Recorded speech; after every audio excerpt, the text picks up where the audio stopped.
Just start. Thanks, guys. Alright, my name is Leo Castrence, and I am 29 years old, turning 30 very soon. Um, the big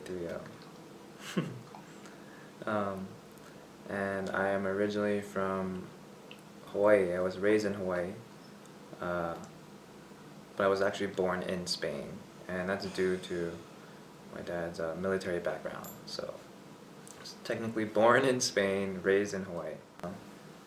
So I spent like a year in Spain, but I spent the rest of my life after that, up until 20 years old, in Hawaii. So to me, Hawaii is my roots.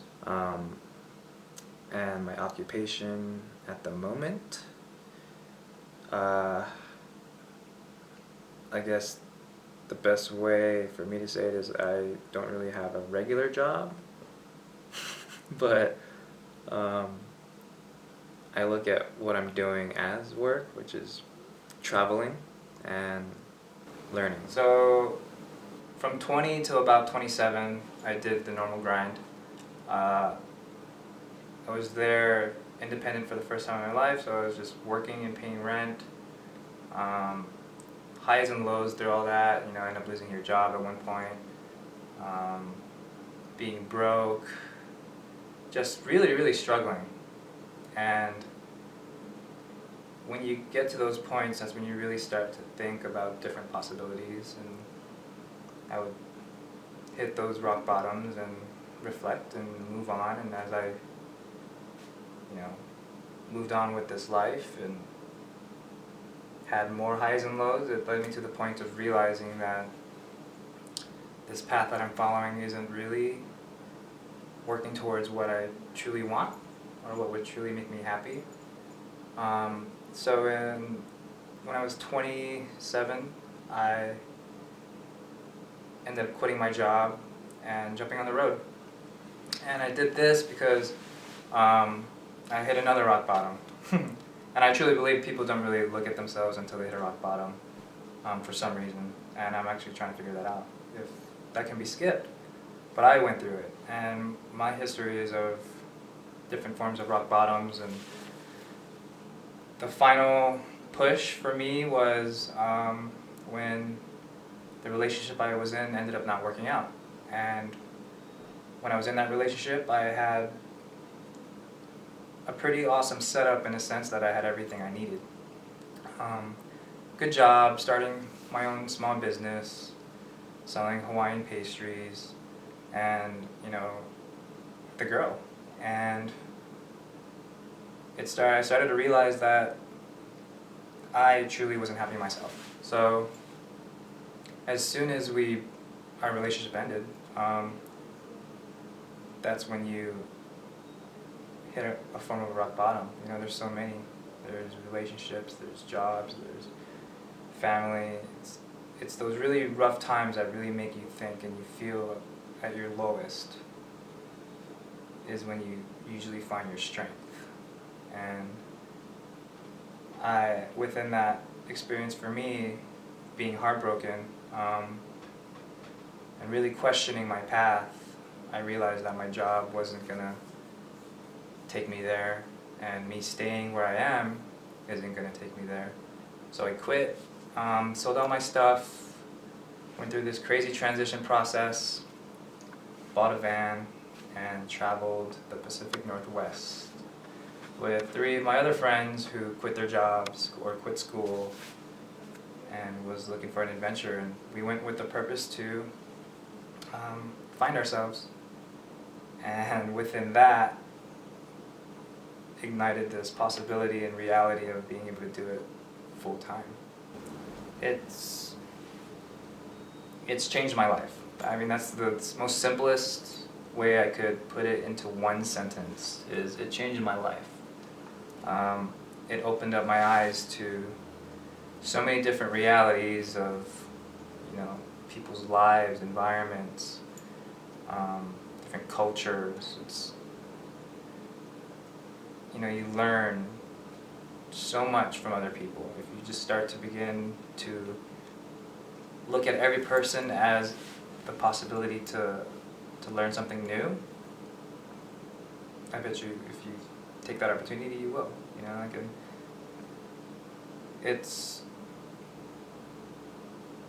you learn a lot about yourself.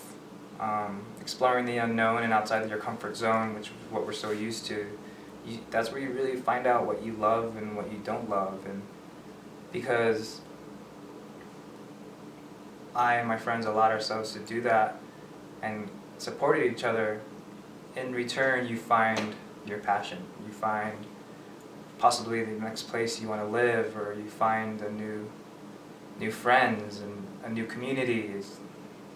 It's all about just trusting the journey, trusting yourself, and allowing every opportunity to arise and taking it when you can.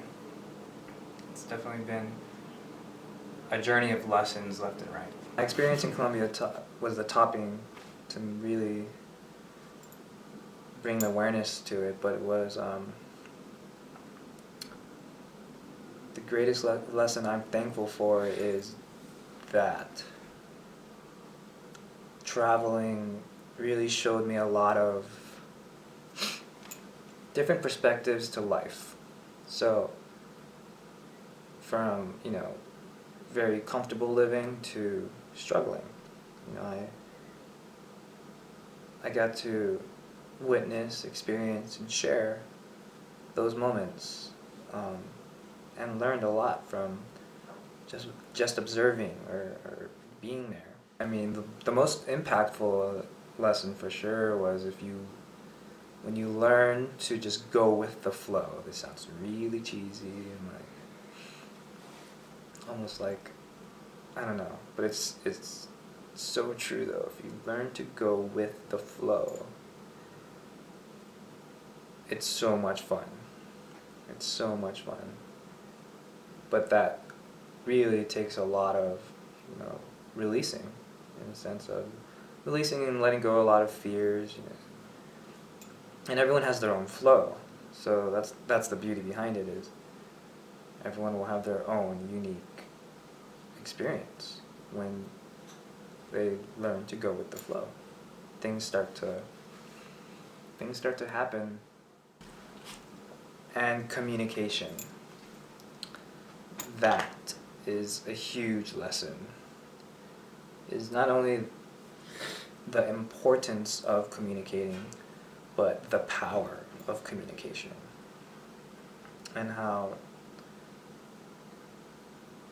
important it is to always communicate as much as possible. Those are probably the 3 big lessons. Oh man, it's a beautiful life, and it's beautiful because every day is an adventure. The beauty of traveling around is you are really exploring the unknown.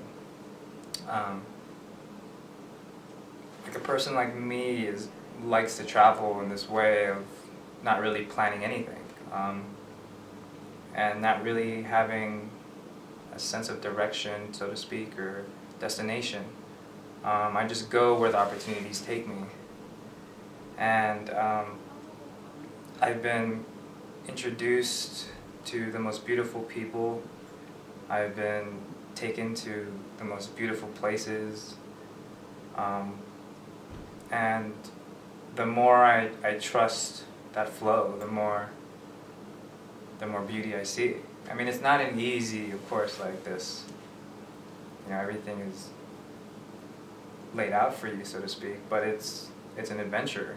And the more you accept it as an adventure instead of trying to figure it out, then it starts to get more and more clear and easier.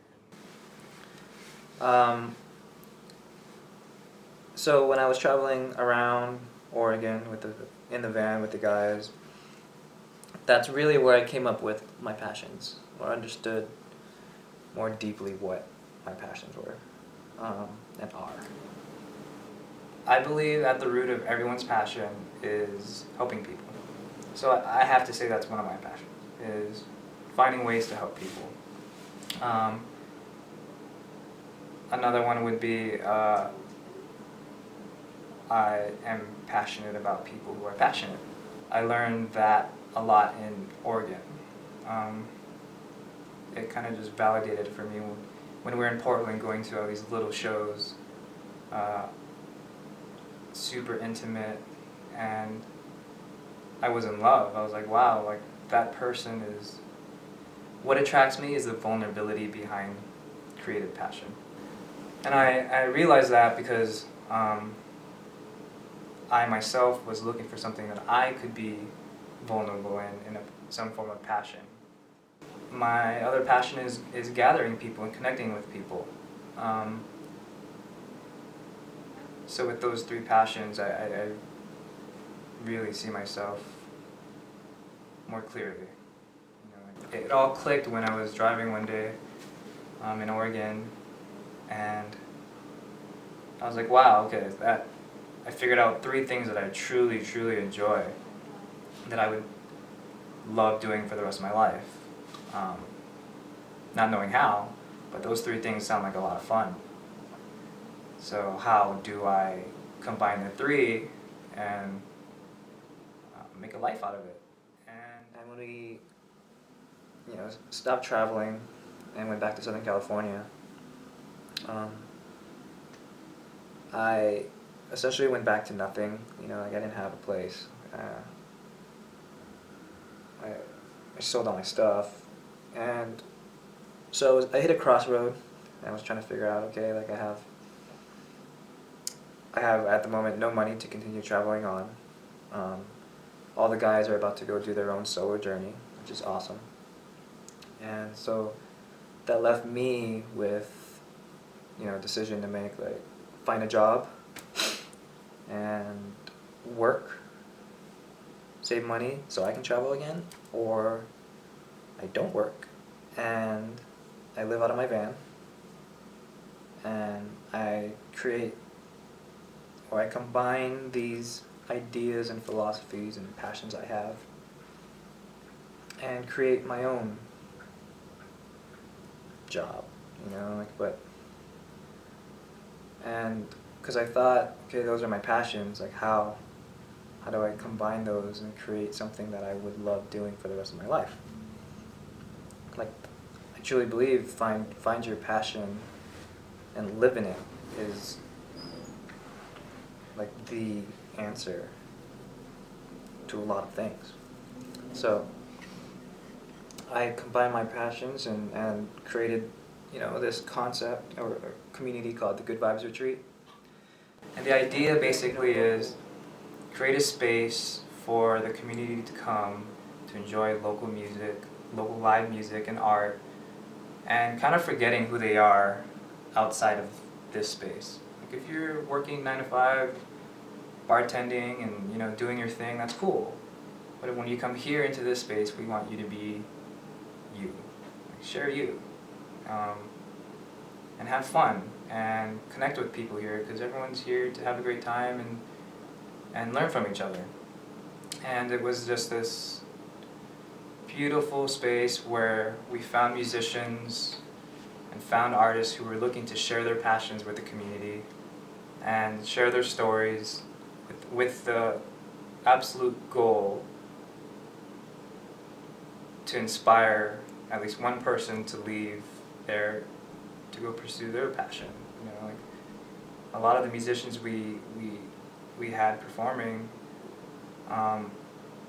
were musicians on the street, who to me are some of the most passionate, and sometimes the most talented in some ways. Like just a lot of raw passion, and we were also providing a space for them to share their music, and it was just this cycle of giving back, giving to each other and helping. And even with the venues, we were doing small shows in like yoga studios and art galleries, and the goal was to shed light on this business who's also helping this movement who's about the community.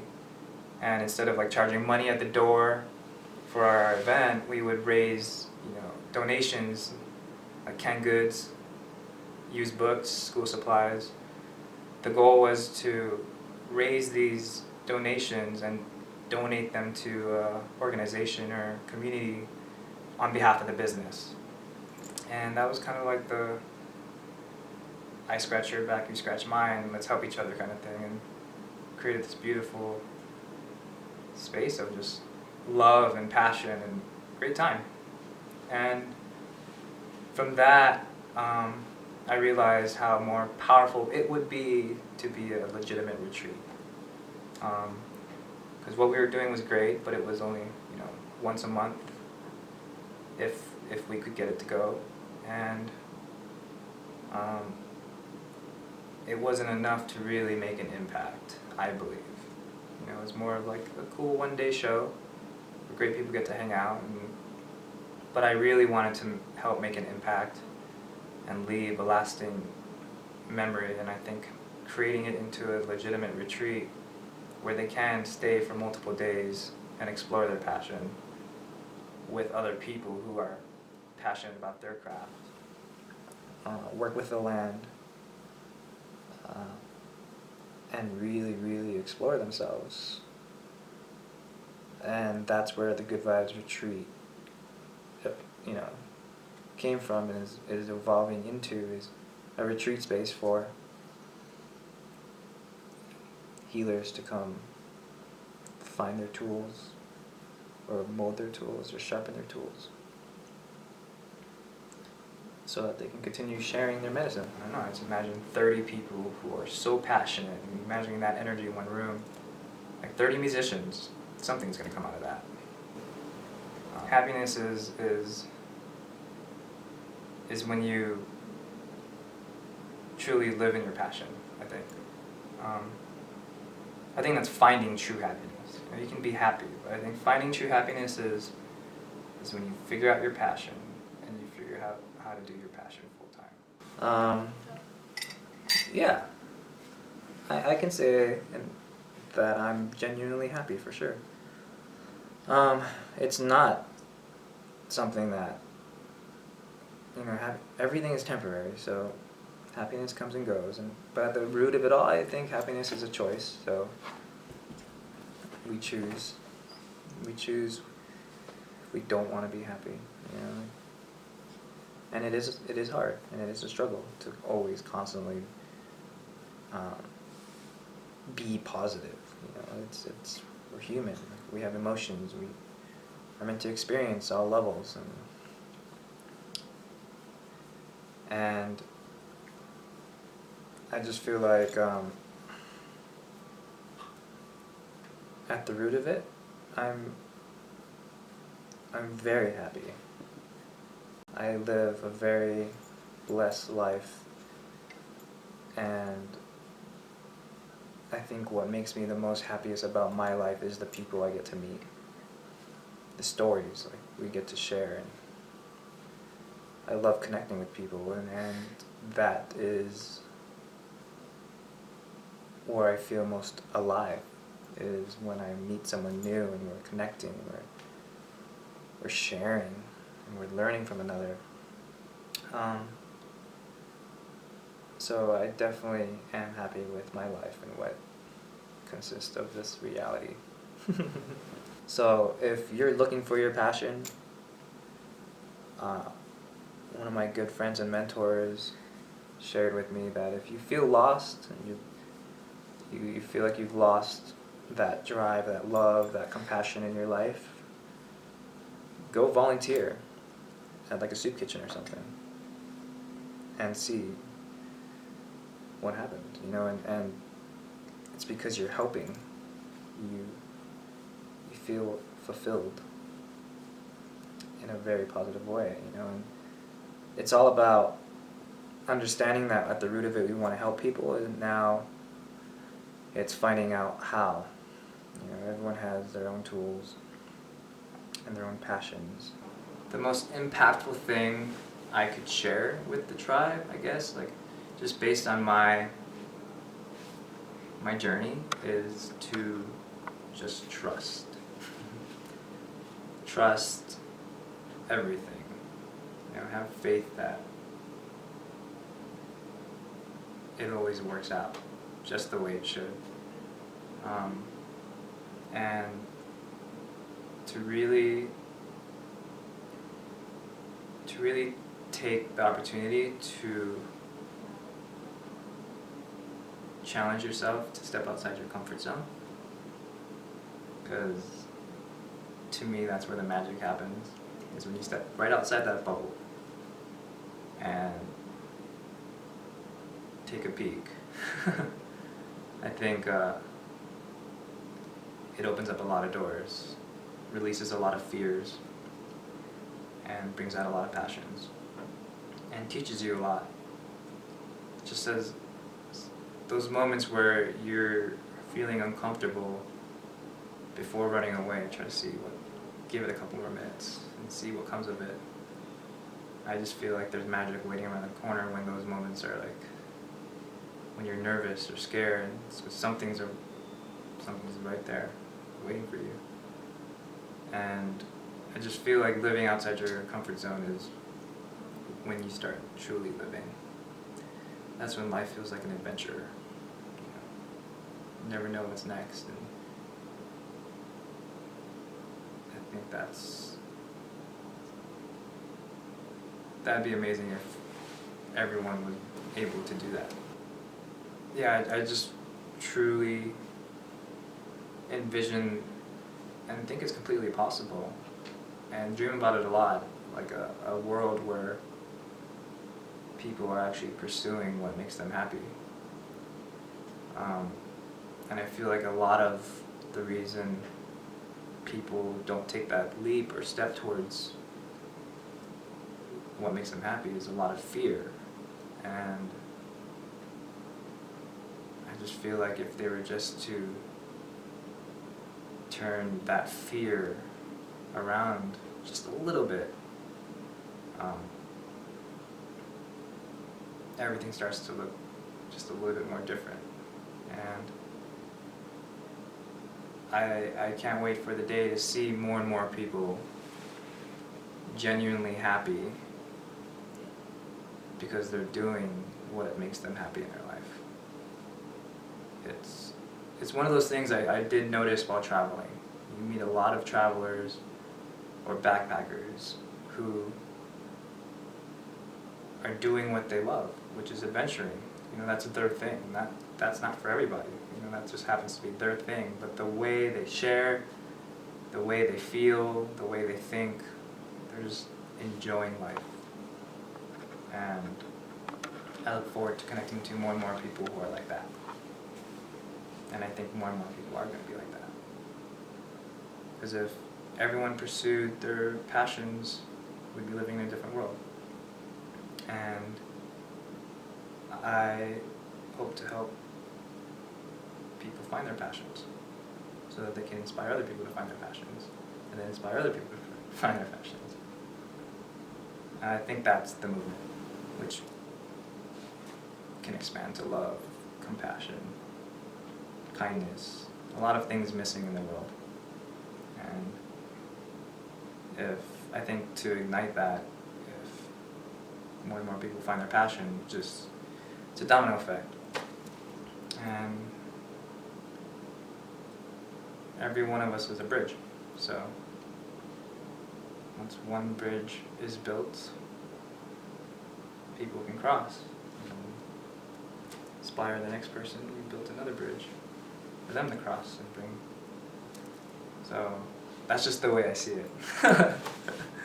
Getting really deep on it, but we're all bridges.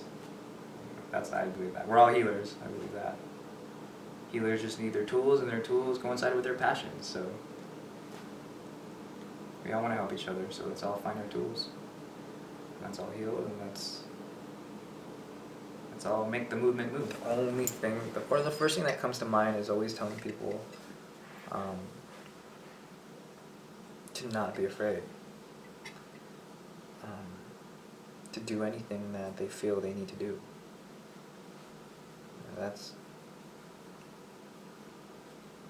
That's like the first thing I want to tell people is, you do you.